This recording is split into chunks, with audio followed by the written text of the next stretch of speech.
Hello friends, welcome back to my YouTube channel Shiksha new way. मैंने एक बहुत important video बनाई थी सीटेट पेपर 1 ईवीएस सब्जेक्ट के 100 प्रीवियस ईयर क्वेश्चंस। पहले पार्ट में मैंने हाफ ऑफ द क्वेश्चंस मैंने फर्स्ट पार्ट में कवर किए थे एंड उसके आगे के मैं इस पार्ट में कवर कर रही हूँ। So please like, share and subscribe my channel and now let's start with our questions. So our next question is, questioning as a strategy in teaching learning of EVS is used for। Teacher कोई भी topic पढ़ाने से पहले उससे related कुछ questions पूछती है, तो ये क्वेश्चनिंग क्यों की जाती है? First option is maintaining discipline, जिससे कि क्लास में शांति रहे। सेकंड, ड्राइंग अटेंशन, जिससे कि हम बच्चों का ध्यान अपनी तरफ खींच सकें। Third, promoting adherence to rules. और fourth, arousing curiosity in classroom. तो ये किस लिए होता है? जिससे कि बच्चे क्यूरियस हों। अच्छा, ये इसलिए होता है, तो हम आज इसके बारे में पढ़ेंगे। तो वो इस वजह से उनके अंदर हम क्यूरियोसिटी को अराउज करते हैं, जिससे कि उनके अंदर क्यूरियोसिटी आती है कि वो इच्छुक होते हैं फिर उस टॉपिक को पढ़ने के लिए। So the correct option is fourth. Next, in which one of the following states the meaning of Torang is jungle? कौन सी स्टेट में तोरंग का मीनिंग जंगल होता है? Assam, Odisha, Mizoram, Jharkhand. Correct option is Jharkhand. Next question, in which one of the following cities the mountains of sand called sand dunes are found? जो मिट्टी के बड़े बड़े पहाड़ होते हैं, जो एक साथ हवा के साथ मिट्टी एक जगह इकट्ठी हो जाती है, तो उसको सैंड ड्यून्स बोलते हैं। तो ये कौन सी सिटी में, ये कहाँ पे देखने को मिलते हैं? Options are Thimphu, Kabul, Abu Dhabi, Berlin. तो ये आबू धाबी में देखने को मिलते हैं। Next question is, in EVS, concepts and issues have not been compartmentalized into science and social science. Why? इससे रिलेटेड हमने 2-3 क्वेश्चंस और किए थे कि साइंस और सोशल साइंस में ही पहले से डिवीज़न क्यों नहीं स्टार्ट हो जाता है। इसलिए स्टार्ट नहीं होता है क्योंकि बच्चे को, इसका करेक्ट ऑप्शन है C, the child looks at her his environment in a holistic manner. वो एक तरह से देखता है। बच्चा बचपन में ये डिवाइड नहीं करता है ये साइंस का कंसेप्ट है, हम एनिमल पढ़ रहे हैं तो ये साइंस है, हम पानी के बारे में पढ़ रहे हैं तो ये एसएसटी है। वो बच्चा डिवाइड नहीं करता है, वो पूरी तरह से जो भी उसको नॉलेज मिलती है हम उसको इस वजह से सारे सब्जेक्ट्स को कनेक्ट करके पढ़ाते हैं, जिससे कि उसकी डेवलपमेंट ओवरऑल हो इन अ होलिस्टिक मैनर। सो इसके ऑप्शंस थे, it is for decreasing the syllabus load, ये सिलेबस लोड डिक्रीज करने के लिए नहीं होता है। Second, syllabus of EVS has been prescribed as such by CBSE, क्योंकि सीबीएसई ने ही इस तरह का सिलेबस दिया है। Third, the child looks at her his environment in holistic manner. Fourth, it is a good teaching learning strategy. इसका correct option है the child looks at her his environment in holistic manner. Next, question number 59. Which one of the following statements is not true for the honey bees and beehives? Honey बीज और bee hives के बारे में यहाँ पे कौन सी statement सही नहीं है? So the first statement is, every beehive has one queen bee that lays eggs. जो मधुमक्खी का जो छत्ता होता है उसमें एक क्वीन बी होती है, मतलब एक रानी बी होती है जो कि क्या करती है, अंडे देती है। Second, male bees are very important for the hive. जो मेल बीज होते हैं वो हाइव के लिए बहुत ज़्यादा इंपॉर्टेंट होते हैं। Next, most of the bees in the hive are worker bees. तो जो भी ज़्यादातर जो बीज होती है वो कौन सी होती है? वर्कर, काम करने वाली। Next, there are only a few males in the hive. और हाइव में थोड़े से ही मेल बीज होती हैं, बाकी फीमेल होती हैं। सो इसमें से जो इनकरेक्ट है वो है सेकंड, मेल बीज बिल्कुल भी इम्पॉर्टेंट नहीं होते हैं। बाकी के बिल्कुल ठीक है कि क्वीन बी होती है एक जो अंडे देती है। नेक्स्ट, जो लेबर की तरह काम करती रहती है, वर्कर बीज काफ़ी ज़्यादा होती हैं जिनका काम सिर्फ होता है अंडों की देखभाल करना और पूरा दिन काम करना। और हाइव में बहुत कम मेल बीज होते हैं, फीमेल ज़्यादा होती हैं। तो यहाँ पे इनकरेक्ट है, male bees are very important for the hives. तो एक इससे रिलेटेड एक और क्वेश्चन पूछा जाता है कि हनी बीज ज़्यादातर कौन से फ्लावर से अट्रैक्ट होती हैं? ज़्यादातर लीची फ्लावर से वो ज़्यादातर अट्रैक्ट होती हैं और वो अपने ले करती हैं एग्स अक्टूबर टू दिसंबर के टाइम पर। यही बिहार में भी यही बेस्ट टाइम माना जाता है to start bee keeping. Next question is, today we cannot think of food without chilies. These were brought to our country by traders coming from. जो ग्रीन चिलीज़ खाते हैं ये इंडिया में कौन सी कंट्री से लाई गई थी? So the options are Afghanistan, England, South America, South Africa. So इसका करेक्ट आंसर है साउथ अमेरिका से ग्रीन चिलीज़ को लाया गया था. Next, which is most relevant to the mid day meal time in school. Mid day meal time जो बच्चों को खाना दिया जाता है दिन में, उससे रिलेटेड कौन सा रेलिवेंट सबसे ज़्यादा यहाँ पे ऑप्शन है, मतलब वो किस लिए दिया जाता है? First option is it waste a lot of precious time of teaching learning. ये टीचिंग लर्निंग का बहुत ज़्यादा टाइम वेस्ट करता है जो मिड डे मील स्कीम है, जो बच्चों को खाना दिया जाता है. Second, it has nothing to do with teaching learning. इससे टीचिंग लर्निंग का कोई भी ताल्लुक नहीं है. Next, it is a good teaching learning opportunity for EVS teaching learning. ये एक अच्छी अपॉर्चुनिटी है कि बच्चे अपने इन्वायरमेंट के बारे में जान पाएंगे. It is for children who come empty stomach to school. इसका करेक्ट आंसर यही है, ये उन बच्चों के लिए है जिनको खाना घर पे प्रोवाइड अच्छे से नहीं मिलता है, न्यूट्रिशियस खाना, और वो खाली पेट स्कूल में आ जाते हैं. तो खाली पेट आने की वजह से वो अच्छे से पढ़ाई भी नहीं कर पाते हैं, इसीलिए गवर्नमेंट ने ये स्कीम स्टार्ट की थी.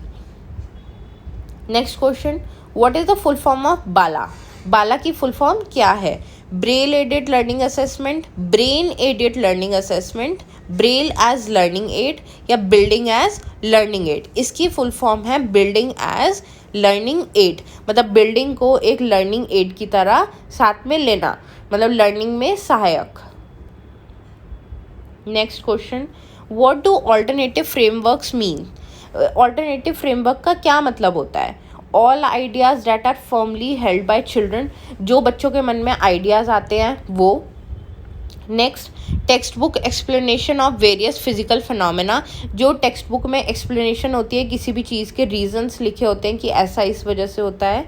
Next, ideas that differ from the formally accepted explanation of the concept. जो कंसेप्ट यूजुअली माने जाते हैं उनसे अलग जो बच्चों के आइडियाज़ होते हैं और वो टोटली अपोजिट होते हैं. Next, ideas presently held by scientist and social scientist. जो आइडियाज़ साइंटिस्ट के हैं, तो इसका करेक्ट आंसर है third, ideas that differ from the formally accepted explanation of the concept. बच्चे कभी कभी अपने दिमाग में कुछ कंसेप्ट्स डेवलप कर लेते हैं जो कि रियलिटी से बिल्कुल अपोजिट होते हैं. जैसे कि बच्चे बोलेंगे चंदा मामा वो एक सैटेलाइट है, तब तक उनकी समझ इतनी नहीं है, वो उसको कैसे कहानियों से और इन सब चीज़ों से रिलेट करते हुए अपना अलग ही एक कंसेप्ट बना लेते हैं. तो इनको हम बोलते हैं alternative frameworks. Next question, women are weaker than man. It is औरतों को आदमियों के मुकाबले कमज़ोर माना जाता है. तो ये स्टेटमेंट क्या दिखाती है, क्या बताती है? कि ये एक सुपरस्टिशन है, ये एक मिथ है, ये एक साइंटिफिक फैक्ट है, या फिर ये एक स्टीरियोटाइप है? ये एक स्टीरियोटाइप है. स्टीरियोटाइप का मतलब होता है ऑर्थोडॉक्स थिंकिंग, जो पुराने ज़माने से सोच चली आ रही है. तो ये एक स्टीरियोटाइप है, ये बिल्कुल गलत है. Next, which national curriculum framework NCF recommended environmental studies to be taught as an integrated curricular area at the primary level. कौन से NCF में इसके बारे में बात किया गया था कि EVS को सारे सब्जेक्ट्स की तरह इंटीग्रेटेड मैनर में पढ़ाया जाएगा? तो ये बताया गया था NCF 2000 में प्राइमरी लेवल पर. जैसे कि फर्स्ट और सेकंड में हमें पता है EVS नहीं होती है, तो EVS को किस तरह से पढ़ाया जाता है? थ्रू इंग्लिश, मैथमेटिक्स, इन सब सब्जेक्ट्स के थ्रू EVS को बच्चों को उनके सराउंडिंग से अवेयर कराया जाता है. सो ये बात कही गई थी NCF नेशनल करिकुलम फ्रेमवर्क 2000 में. Next, which of the following is are green house gases. इसमें से ग्रीन हाउस गैसेज कौन कौन सी है? Water vapour, carbon dioxide, methane, all of these. ये भी बहुत इंपॉर्टेंट क्वेश्चन है, ये बहुत बार पूछा गया है. तो इसका करेक्ट आंसर है ऑल ऑफ दीज. और भी ग्रीन हाउस गैसेज होती हैं जैसे कि कार्बन डाइऑक्साइड CO2, तो यहाँ पे गिवन है. Methane CH4, nitrous oxide N2O, हाइड्रोफ्लोरोकार्बन्स जो कि AC, फ्रिज, इन सब से निकलती है गैस, ये सब वाटर वेपर, ये सब कौन सी गैसेज होती हैं? ग्रीन हाउस गैसेज होती हैं। Next question is which one of the following is responsible for turning Taj Mahal yellow? Taj Mahal जो पहले बिल्कुल वाइट मार्बल था, अब वो थोड़ा सा येलो मतलब येलो में कन्वर्ट होता जा रहा है, उसका जो कलर है वो थोड़ा थोड़ा येलोइश होता जा रहा है। तो कौन सी गैस उसके लिए रिस्पॉन्सिबल है? Options are chlorine, nitrogen dioxide, sulphur dioxide और सल्फर। सो इसका करेक्ट आंसर है sulphur. Next, who build the Golconda fort? Golconda fort कौन सी डायनेस्टी ने बनाया था? Options are Pallava dynasty, Kakatiya dynasty, Chalukya dynasty या चोला डायनेस्टी। इसका करेक्ट आंसर है Kakatiya dynasty. Next question, what will be the weight of an object on the surface of the earth whose mass is 10 kg on moon surface? तो यहाँ पे question है अर्थ पर उस body का क्या मास होगा जिसका मास मून पर कितना है? 10 kg है। तो मैं आपको एक फैक्ट बता देती हूँ, जो हमारा अर्थ पे मास होता है, सपोज किसी बच्चे का जो बॉडी मास है वो 60 kg है, मून पर उसका मास कितना हो जाएगा? 1/6 मतलब उसका 1/6 पार्ट कह सकते हैं। जैसे कि मून पे जिसका 10 kg है उसका अर्थ पर कितना हो जाएगा? 6 टाइम्स हो जाएगा उसका। जैसे कि 10 kg है तो अर्थ पर उसका कितना हो जाएगा? 60 kg। Next question, in EVS teaching learning linking classroom learning to life outside school and enriching it implies. ये जो हम बच्चों को बाहर की चीज़ों से रिलेट कर करके टॉपिक्स पढ़ाते हैं, इसका क्या फ़ायदा है कि हम सिर्फ क्लासरूम में ही नहीं, जो हमें आसपास चीज़ें दिख रही हैं, जो हमें बाहर तक हम चीज़ों से क्यों कनेक्ट करना चाहते हैं? तो इससे क्या फ़ायदा होगा? Going beyond curriculum, going beyond the text book, linking textbook to global environmental issues and concern. Fourth option is whole school approach. इसका करेक्ट आंसर है going beyond the text book. इसका मतलब है हमें सिर्फ टेक्स्ट बुक पे ही focus नहीं करना चाहिए कि टेक्स्ट बुक में जो लिखा है बच्चों सिर्फ आप उतना पढ़ लो, तबकि जो टेक्स्ट बुक में लिखा हुआ है हमें उसे बाहर से रिलेट करना चाहिए। उससे बच्चे अच्छे से सीखेंगे, उनको ज़्यादा टाइम तक याद रहेगा और उनके कंसेप्ट स्ट्रांग होंगे। Next question, following are some intuitive ideas of children about plants. Which of them is scientifically correct? ये 4 आपको स्टेटमेंट्स है कुछ जो बच्चों के आइडियाज़ हैं, जो बच्चे सोचते हैं। तो इन चारों स्टेटमेंट में से कौन सी according to the scientist correct है? First is some vegetables are fruits. ये करेक्ट है अकॉर्डिंग टू द साइंटिस्ट कि कुछ वेजिटेबल्स फ्रूट्स के अंडर आते हैं। जैसे कि टोमेटो को पढ़ाया जाता है बच्चों को वेजिटेबल है, बट टोमेटो को किसके अंडर साइंटिस्ट लेते हैं? फ्रूट्स के कैटेगरी में लेते हैं। Seeds are not parts of a plant, carrot and cabbage are not plants, grass is not a plant. ये साइंटिफिकली करेक्ट नहीं है। Next question, people who have been living in the forest for at least 25 years. जो लोग जंगल में 25 years से रह रहे हैं या फिर उससे ज़्यादा रह रहे हैं, have a right to the forest land. उनका फॉरेस्ट की लैंड पर अधिकार है जहाँ पर वो रह रहे हैं। And what is grown on it, और उस पर क्या ग्रो किया गया है उस पर भी उन्हीं का अधिकार है। सो ये लॉ कौन से एक्ट के अकॉर्डिंग आया था? The Constitution, Schedule Caste Orders Amendment Bill 2012, the Indian Forest Act 1927, the Right to Forest Act 2007 या फिर the Land Acquisition Act 1894। तो ये Right to Forest Act 2007 में स्टेट किया गया था कि जो लोग 25 साल या 25 साल से ज़्यादा जंगल में रह रहे हैं तो उनका अधिकार है उस ज़मीन पर जहाँ पर वो रह रहे हैं और जो वहाँ पे प्रोड्यूस किया गया है। नेक्स्ट क्वेश्चन, पिचर प्लांट नेफेंथीज के हमने इसके ऐसा हमने एक और क्वेश्चन किया था, ये भी बहुत इंपॉर्टेंट टॉपिक है। इसकी फर्स्ट स्टेटमेंट है has mouth covered with tiny hooks. ये नहीं है, उसका माउथ जो कवर होता है वो एक मॉडिफाइड लीव से कवर होता है।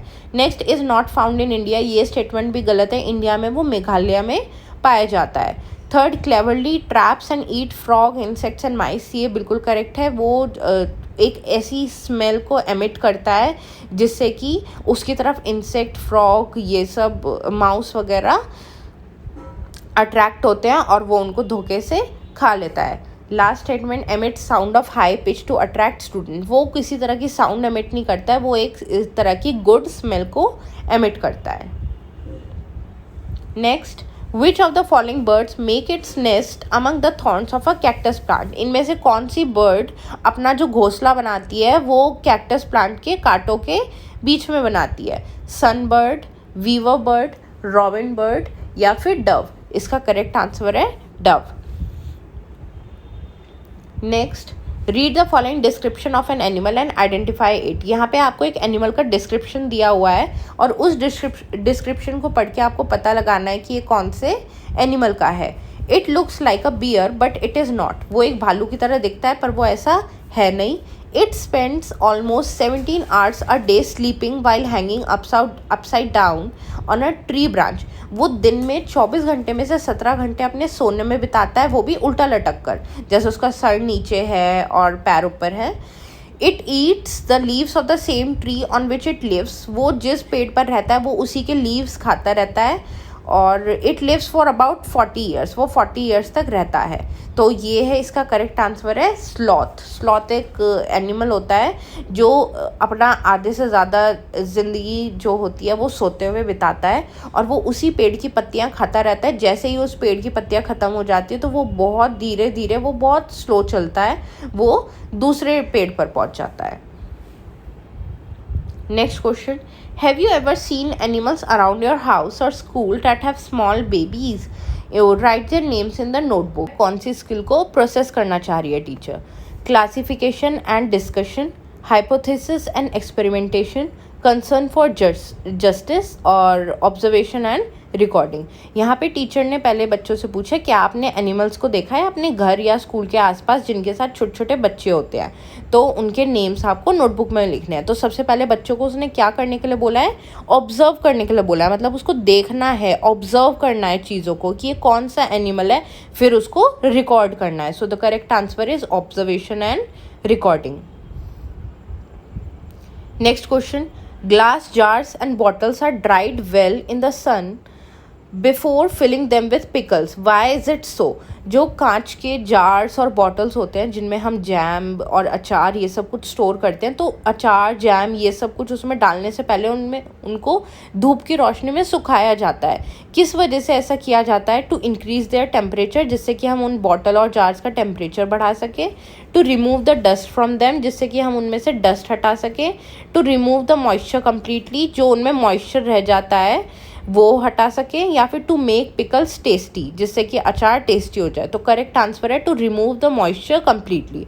अगर थोड़ा सा भी मॉइस्चर रह जाता है तो अचार लंबे टाइम तक नहीं चलता है, चाहे वो जैम है या अचार है, वो लंबे टाइम तक नहीं चलता है. उसमें बैक्टीरिया डेवलप होने लगता है, ग्रो होने लगता है, और जिससे कि वो थोड़े टाइम में ख़राब हो जाता है. Next, an egret sits on a buffalo because. वो क्यों, ईग्रेट एक छोटी सी चिड़िया होती है, वो बफेलो के ऊपर बैठ के इधर उधर क्यों घूमती रहती है? क्योंकि उनके बीच में एक सिम्बायोटिक रिलेशनशिप होता है. ये इस तरह का रिलेशनशिप होता है कि दोनों को ही उससे फ़ायदा होता है और किसी को भी नुकसान नहीं होता. इसका करेक्ट आंसर है the egret and the buffalo have symbiotic relationship. उसमें क्या फ़ायदा होता है? जो बफेलो के ऊपर छोटे छोटे कीड़े होते हैं, ईग्रेट उसको खाती रहती है, उसको खाना मिल जाता है और बफेलो को उन कीड़ों से छुटकारा मिल जाता है. तो this is symbiotic relationship.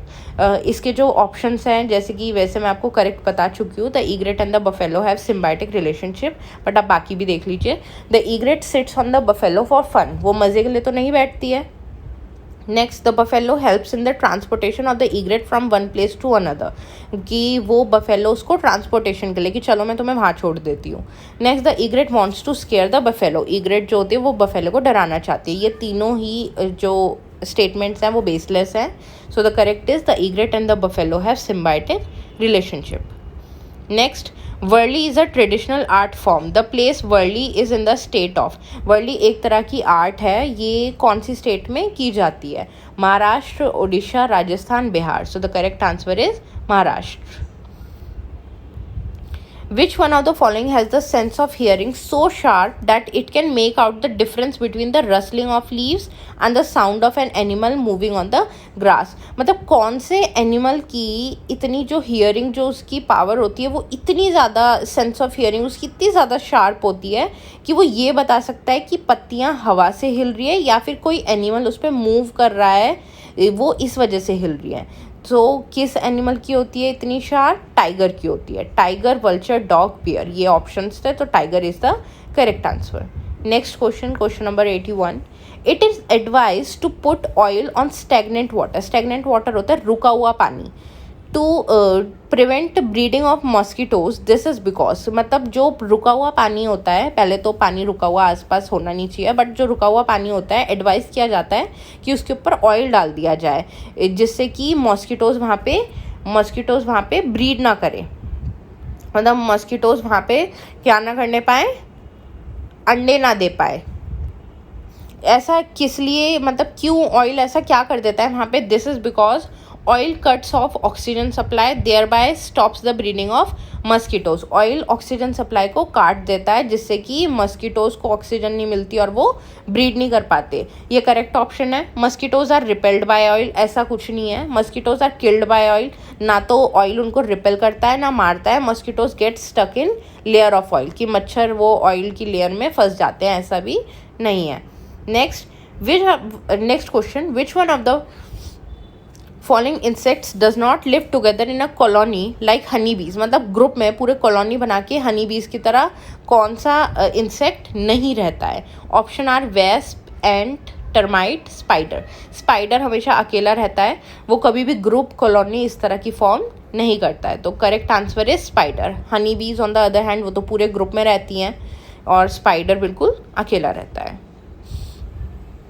Next question, question number 83. The structure of house in rural area is linked to the climatic condition in which they are built. There is a village where houses have following features. Question में कहा गया है कि जो घर जगह जगह पर बनाए जाते हैं वो एरिया के अकॉर्डिंग बनाए जाते हैं, उसके क्लाइमेटिक कंडीशन के ऊपर बनाए जाते हैं कि वहाँ पे किस तरह का क्लाइमेट है, उस तरह के वहाँ पे घर बनाए जाते हैं. जैसे कि यहाँ पे एक डिस्क्रिप्शन दिया है, अब यहाँ पे ये पता लगाना है या इस तरह के घर कहाँ पे देखने को मिलते हैं. Houses are made on strong bamboo pillars. पहले बैम्बू पिलर्स जो होते हैं उनके ऊपर घर बनाया जाता है काफ़ी हाइट पर. Inside of house is also made of wood. लकड़ी के घर होते हैं अंदर बाहर दोनों से. Houses are made almost 3 metre to 3.5 metre above the ground. वो 3 से 3.5 मीटर ग्राउंड के ऊपर बने हुए होते हैं घर. Roofs are made with a slope. जो उनकी रूफ होती है वो मतलब स्लोप टाइप बनी होती है. वो इसलिए बनी होती है जिससे कि पानी रुक ना जाए. डैट मीन्स वहाँ पे बारिश भी होती है. If in this village it rains heavily the village should be part of. मतलब इस तरह के गाँव में अगर बारिश बहुत ज़्यादा होती है तो ये कहाँ का पार्ट है ये?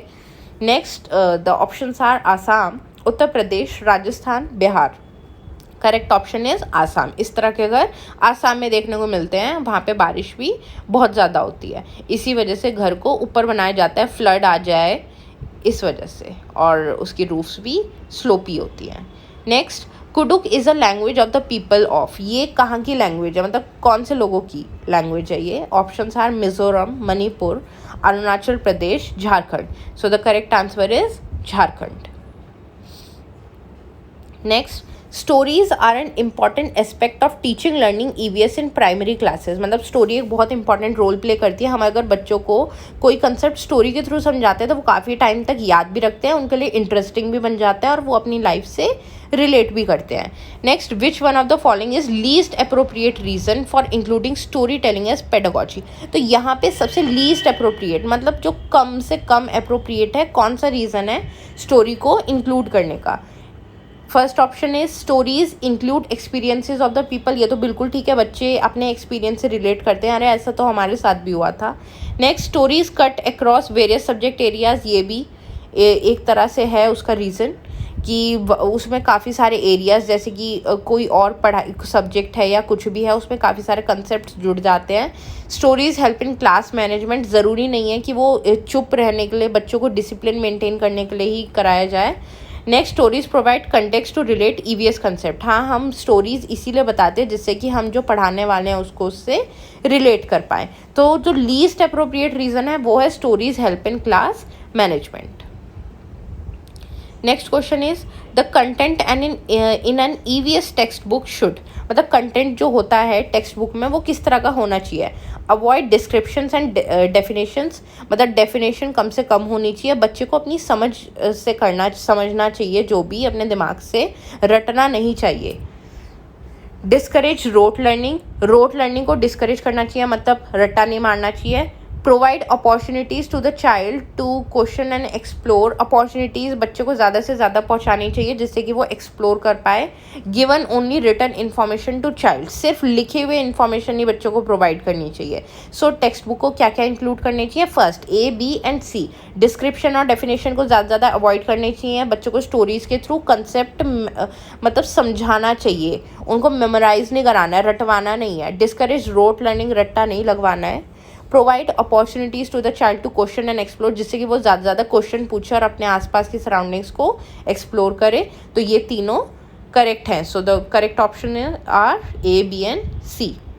ये तीनों स्टेटमेंट्स करेक्ट हैं और इसका फोर्थ ऑप्शन करेक्ट है A, B and C.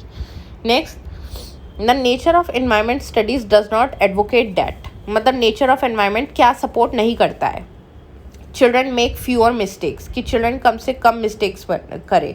Children get space to learning by doing, ये तो करता है एडवोकेट कि वो लर्न करे अपने हाथों से करके. Children ask a lot of question, कि हम क्वेश्चन भी पूछे. Children get a lot of space to explore, मतलब उनको एक्सप्लोर करने के लिए ज़्यादा से ज़्यादा जगह मिलनी चाहिए. उनको अपने सराउंडिंग के बारे में पता होना चाहिए और वो वहाँ से जिससे कि अपने सराउंडिंग्स को एक्सप्लोर करें और उनको अच्छे से कोई भी कंसेप्ट समझ आता है. तो जो लीस्ट अप्रोप्रिएट है वो ये है कि चिल्ड्रन मेक फ्यूअर मिस्टेक. हम कोई भी नेचर, कोई भी सब्जेक्ट का मतलब ऐसे डिसाइड नहीं करते हैं कि जिससे कि बच्चा कम से कम मिस्टेक करे. तब कि बच्चा जब मिस्टेक करता है वो तभी सीखता है. So first option is correct, children make fewer mistakes. Next question number 88. Which one of the following should not be done by the EVS teacher while assessing students, मतलब बच्चों को असेस करते हुए क्या टीचर को नहीं करना चाहिए. Compare with previous assessment record of students, ये थोड़ा बहुत ज़रूरी है कंपैरिजन, क्योंकि इससे पता चलता है बच्चे ने कितना इम्प्रूव किया है, कितना नहीं किया है. Record information in the light of the students learning potential, मतलब रिकॉर्ड करनी चाहिए उनको इन्फॉर्मेशन जिससे कि उसका पोटेंशियल का हमें पता चल पाए कि कितना ज़्यादा बच्चे में पोटेंशियल है. Third, focus only on a few aspects of student work, ये गलत है कि हम उसके थोड़े से ही पोर्शन पे फोकस कर रहे हैं कि उसकी ये चीज़ बेकार है, सिर्फ बेकार चीज़ों को देख रहे हैं और अच्छी चीज़ों को जो उसका पोटेंशियल है वो उसको हम इग्नोर कर रहे हैं. So this is incorrect.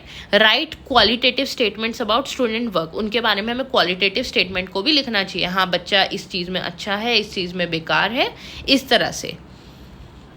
Not only quantitative होता है कि हम सिर्फ मार्क्स के कंटेक्स्ट में जज कर रहे हैं, वो चीज़ भी गलत होती है. क्वालिटेटिव में ओवरऑल उसकी परफॉर्मेंस आ जाती है.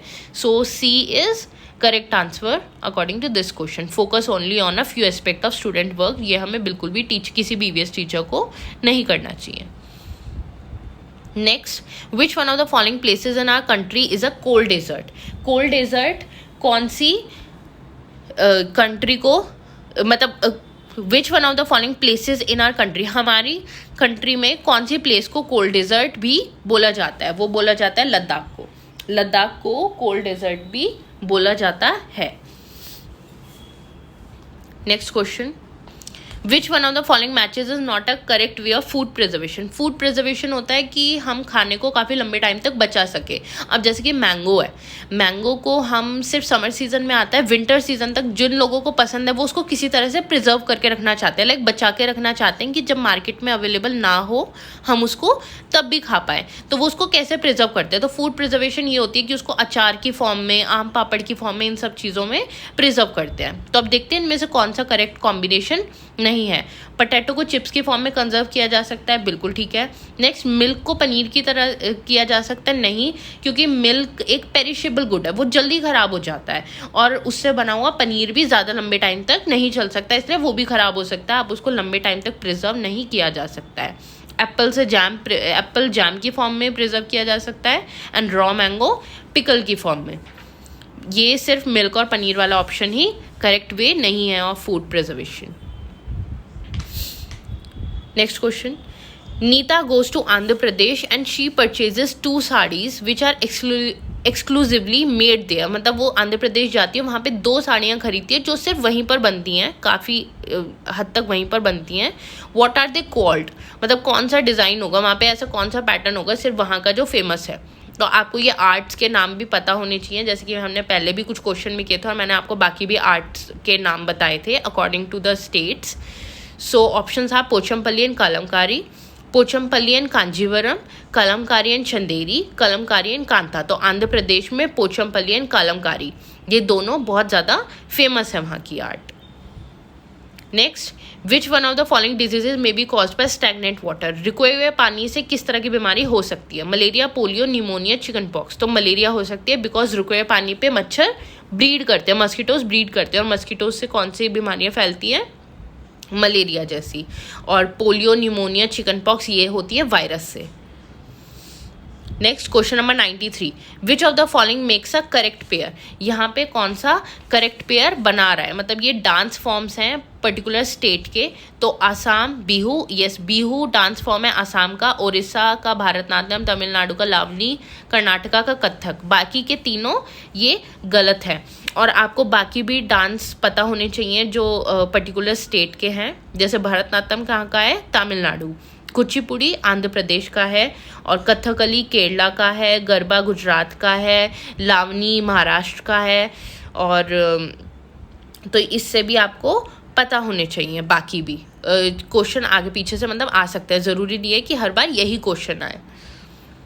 Next, a teacher of class 4th asked students to put their worksheet, observation reports and material collected during a term in a folder. These folders can be called. जिस folder में बच्चे की पूरी overall information, चाहे वो उसकी unit test का record है, उसकी वर्कशीट्स हैं, वो उसकी ऑब्जर्वेशन रिपोर्ट्स हैं कि उस बच्चे ने कौन सी एक्टिविटी में किस तरह से परफॉर्म किया था, कहाँ कहाँ पे उसने पार्ट लिया था, इस तरह के रिकॉर्ड्स रखे जाते हैं. तो उस पर्टिकुलर रिकॉर्ड को क्या कहा जाता है, उसको बोला जाता है portfolio. Assignment, projects, anecdotal records ये नहीं. Correct answer is portfolios. Next question, question number 95, while making groups for an activity and EVS teacher should, मतलब ग्रुप बनाते हुए एक्टिविटी के ईवीएस टीचर को क्या करना चाहिए. Ensure separate groups for boys and girls, उनको बनाना चाहिए कि लड़कों का अलग ग्रुप बना दें, लड़कियों का अलग ग्रुप बना दें. Make groups according to their marks, की जो अच्छे बच्चे हैं जो हाई स्कोर करते हैं उनको अलग ग्रुप बना दें, एंड जो वीक बच्चे हैं उनको अलग बना दें. थर्ड, मेक 2 ग्रुप्स ओनली, कि सिर्फ 2 ही तरह के ग्रुप बनाएं, और जितने भी बच्चे हैं, चाहे क्लास में 40 बच्चे हैं, दोनों में 20-20 को डाल दें. ये तीनों ऑप्शंस बिल्कुल गलत है. Ensure cooperation and participation of all members, teacher को ये देखना चाहिए कि हर कोई वहाँ पे कॉपरेट कर रहा है और अच्छे से पार्टिसिपेट कर रहा है, हर एक बच्चे को वहाँ पे पार्टिसिपेट करने का मौका मिल रहा है. So the correct option is 4th one, ensure cooperation and participation of all members. Next, which one of the following animals front teeth keep on growing through out it's life, इनमें से कौन से animal के जो front के दांत होते हैं, आगे के दांत होते हैं, वो पूरे जिंदगी भर बढ़ते रहते हैं. It has to keep gnawing on things to keep its teeth from becoming too long, मतलब उसको कुतरते रहना होता है कुछ ना कुछ, जिससे कि वो अपने दांतों को वहीं के वहीं काफ़ी टाइम तक रोक पाए, मतलब जिससे कि वो कुतरता रहे और उसके दांत आगे ना बढ़े. तो ऐसा कौन सा एनिमल है, टर्माइट, स्क्विरल, लिजर्ड, रैट. तो करेक्ट आंसर इज स्क्विरल. आपने देखा होगा वो कभी हमेशा उसके हाथ में कुछ ना कुछ होता है और वो हमेशा कुछ ना कुछ काट रही होती है.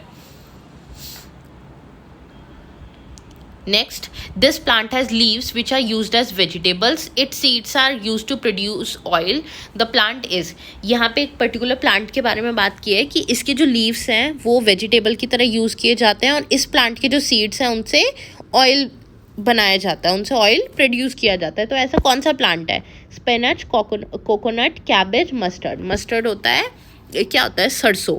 सरसों होता है ना, सरसों के पत्ते से सरसों का साग बनता है और सरसों का तेल भी निकलता है. So the correct answer is mustard. Next question, bronze is a mixture of 2 metals, these 2 metals are. Bronze एक मेटल है जो 2 मेटल से मिलके बनाया जाता है. कौन से 2 मेटल से मिलके बनाया जाता है, copper and zinc, copper and tin, copper and iron, aluminium and tin.